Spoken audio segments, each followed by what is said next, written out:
Hello বন্ধুরা, good morning. কিছুদিন আগে পুজোর শপিং পার্ট 1 বলে একটা ভিডিওতে যা যা মাটির টব কিনেছিলাম সবটাই দাম সহ তোমাদের সঙ্গে শেয়ার করেছিলাম।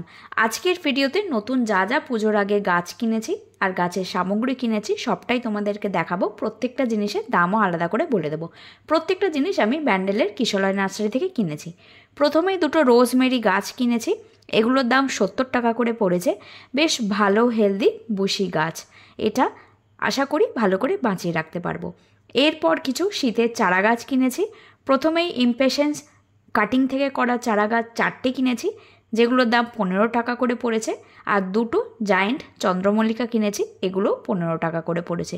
প্রত্যেকটা গাছেরই হেলথ খুবই ভালো। এখন থেকেই ফুল আসছে, যেগুলো আমি কেটে দেবো। এখন গাছকে শুধু বড় করব, শীতকালে একেবারে যখন গাছটা একদম ঘন হয়ে যাবে তখন ফুল নিতে শুরু করব। এরপর 3টে বোগেনভেলিয়া গাছ কিনেছি। এই 3টে ভ্যারাইটি অনেক দিন ধরে কিনবো ভাবছিলাম, কিন্তু অনেক দাম বেশি ছিল, তাই কিছু বছর আমি অপেক্ষা করেছি, দামগুলো কমেছে, তারপর এটাকে কিনেছি। প্রথমে হচ্ছে দানিয়া হোয়াইট বা মাহারা হোয়াইটও বলে, এটার দাম 130 টাকা। বেশ বড় 5 ইঞ্চির গ্রো ব্যাগে করা আছে, খুবই হেলদি গাছ। পরের গাছটা হচ্ছে ফ্লেম, যেটা আমি অনেক দিন ধরে অপেক্ষা করছিলাম কিনবো বলে। যখন থেকে দেখছি তখন গাছটার দাম 450-500 টাকা করে ছিল, এখন এটা 200 টাকা দাম হয়ে গেছে। জানি আরও 1 বছর ওয়েট করলে হয়তো এই গাছটার দাম আরও কমে যেত, কিন্তু এই গাছটা আমার এতই পছন্দ, এত ভালো লাল ফুল হয়, তাই জন্য কিনেই নিলাম।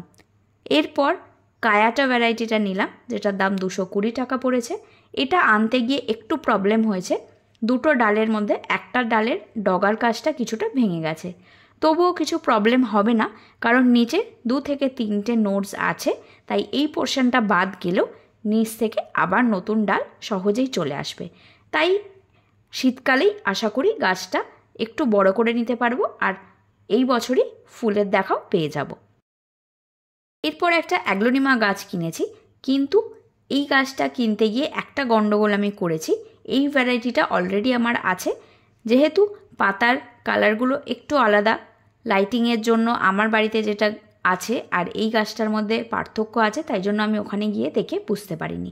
আর এই টবের গোড়াতে দুটো গাছ একসঙ্গে ছিল, সেটা দেখেই আমি মেনলি এটা কিনে নিয়েছি, তাই জন্য ভ্যারাইটির দিকে আর নজর দিইনি। সেই করতে গিয়ে একটু ভুল হয়ে গেছে, তো অসুবিধা নেই। এই গাছ থেকে আমি চারা বানিয়ে নিয়ে আরও অন্যান্য টবে করে সাজিয়ে রাখতে পারবো। অ্যাগ্লোনিমাটার দাম পড়েছে 150 টাকা। তারপর একটা ফিলোডেন্ড্রন বিরকিন নিয়েছি, যেটা 120 টাকা দাম পড়েছে। এটার গোড়াতেও দুটো গাছ আছে, অনেক টবেই একটা করে গাছ ছিল, তো তার মধ্যে থেকেই খুঁজে খুঁজে এটা নিয়ে এসেছি। আর এটার ভ্যারিগেশনটা এখনও খুব বেশি ভালো আসেনি, তবুও যেহেতু একসঙ্গে দুটো গাছ পেলাম, সেই জন্যই এই গাছটা বেছেছি। পরে আমি এটাকে সেপারেট করে দুটো আলাদা টবে বসিয়ে দেব। এরপর কিছু গ্রো ব্যাগ কিনলাম। 4 ইঞ্চির সাইজের গ্রো ব্যাগগুলোর দাম 3 টাকা করে, আর 5 ইঞ্চিরগুলোর দাম 4 টাকা করে। আমার কালো প্লাস্টিকের যেগুলোতে অনেক গর্ত থাকে সেই গ্রো ব্যাগগুলোকে পছন্দ হয় না, কারণ ওখানে গাছ করলে জল দেওয়ার সাথে সাথে মাটির সমেত জল একদম গলে গলে বেরিয়ে যায়। তাই জন্য আমি এই গ্রো ব্যাগগুলোকেই প্রেফার করি, আমার ছাদে রাখতে সুবিধে হয় আর নোংরাও কম হয়। যদি তোমরা মাঠের ওপর রেখে বা কোনো মাটির ওপর রেখে ছোট ছোট গ্রো ব্যাগে গাছ করতে চাও, সেক্ষেত্রে কালো প্যাকেটগুলোই করতে পারো, কারণ ওইখানে একদমই জল জমে না, আর মাটি গলে মাটির ওপর পড়লে অসুবিধাও হয় না। এরপর বেশ ভালো কোয়ালিটির কিছু পারলাইট এখানে দেখলাম, তাই জন্য 250 গ্রাম নিয়ে নিয়েছি। এটার দাম হচ্ছে 250 টাকা কেজি, তো 250 গ্রাম নিয়েছি, 62 টাকা মতো পড়েছে।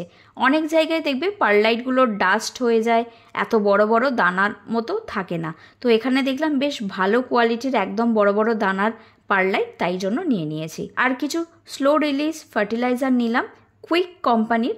এক্স্যাক্টলি আমি জানি না এর মধ্যে কী কী আছে, তাই অল্প করে নিয়ে এসেছি। পরে দেখব, আরও রিভিউ দেখব কেমন কাজ দিচ্ছে, আর নিজেও ইউজ করে দেখব। তারপর পরের বার গিয়ে যদি ভালো কাজ দেয় আরও বেশি করে নিয়ে আসব।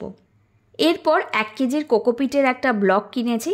এটাকে জলে ভিজিয়ে যদি আমি রাখি তাহলে আরও অনেক বেশি পরিমাণে হয়ে যাবে। কিছু কিছু দোকানে একদম ঝুড়ো ঝুড়ো কোকোপিটটা বিক্রি করে, তো সেইগুলো কেনার থেকে যদি এরকম ব্লক কেনো একই দাম পড়ে মোটামুটি 1 কেজি অনুযায়ী, কিন্তু পরিমাণে তোমরা অনেক বেশি পাবে। তাই লুজ কেনার থেকে এরকম ব্লক কিনে ব্যবহার করা কিন্তু খুব ভালো।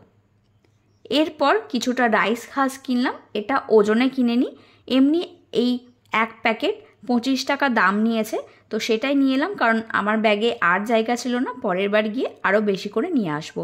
কারণ কিছু কিছু গাছ যেমন ক্যালাডিয়াম, অ্যাগ্লোনিমা এইগুলোর সয়েল বানাতে আমি রাইস ঘাস, কোকো ঘাস এগুলো বেশ ইউজ করছি, তাই আমার অনেকটা পরিমাণেই লাগছে। আর নতুন কিছু ক্যালাডিয়াম কিনেছি, সেগুলোও আমি রাইস ঘাস মিডিয়াতেই করার ইচ্ছা আছে, তো সেই জন্যই আরও বেশি করে পরের বার গিয়ে কিনে আনবো। আর বেশ পরিষ্কার ভালো কোয়ালিটির রাইস হাস্কি পেয়েছি। বিলটাও তোমাদের সঙ্গে শেয়ার করে নিলাম, প্রত্যেকটা জিনিসের দাম যাতে তোমাদের বুঝতে সুবিধা হয়। তো আজকের ভিডিওটা এখানেই শেষ করছি, পরের ভিডিওতে খুব তাড়াতাড়ি দেখা হবে।